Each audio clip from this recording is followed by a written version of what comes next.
keagungan seseorang di dunia ini bukan karena dia pengetahuan banyak. Jangan kira ilmu banyak bikin engkau agung. Tidak, bikin engkau pintar, tetapi tidak agung. Orang pintar di dunia ini banyak sekali. Orang agung terlalu sedikit. Orang yang menuntut ilmu banyak sekali. Orang yang bisa menjadi karakter yang agung terlalu sedikit. Engkau mau pintar, sekolah tinggi. Engkau mau pintar, baca buku banyak. Orang mau pintar, gaul sama orang-orang berbijaksana. Ini bisa melalui studi, melalui belajar, melalui ke luar negeri. Engkau boleh dapat banyak gelar, banyak doktor, banyak pengetahuan. Tetapi saudara-saudara, pengetahuan yang banyak tidak menjamin engkau menjadi manusia yang beres. Banyak dosa yang paling besar justru dilakukan oleh orang yang pintar-pintar. Saudara-saudara, Hitler pintar tak?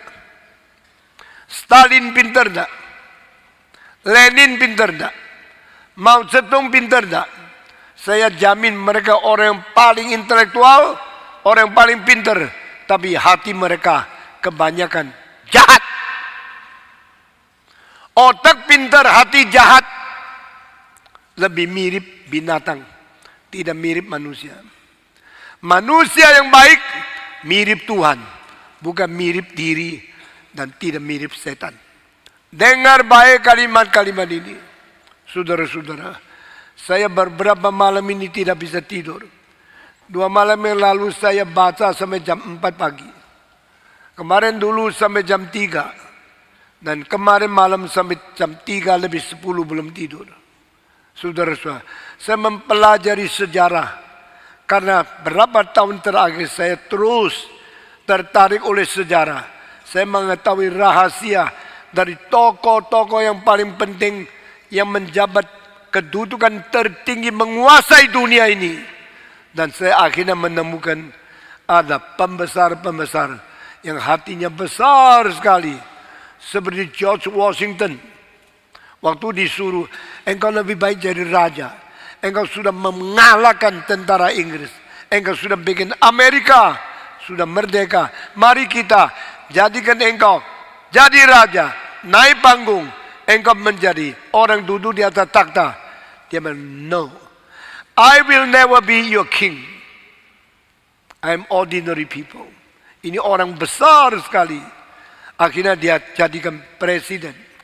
Sudah jadi presiden, mereka bilang terus jadi presiden.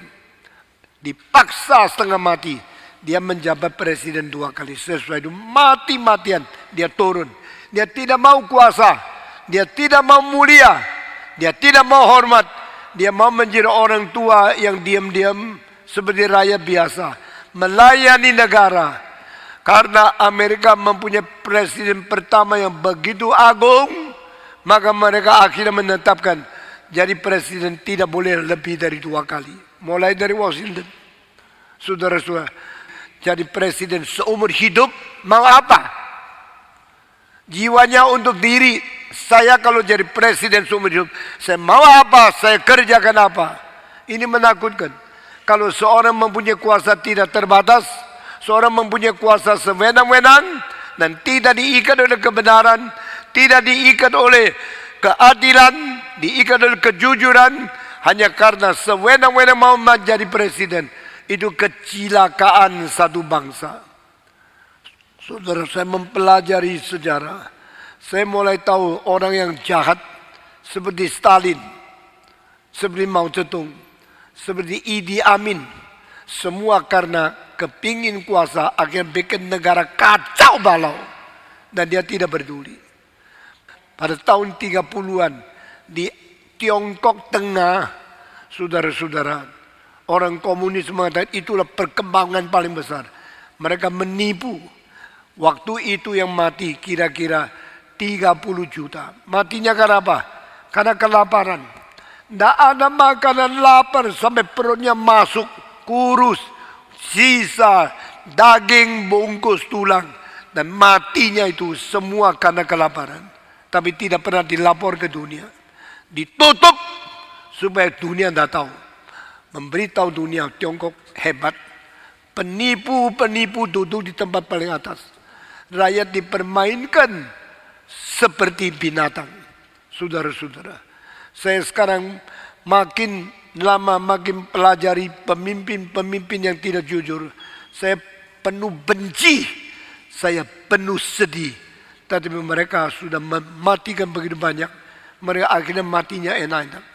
Ada orang berbuat jahat seumur hidup, matinya enak-enak. Ada orang berbuat jahat, matinya dihukum oleh orang lain.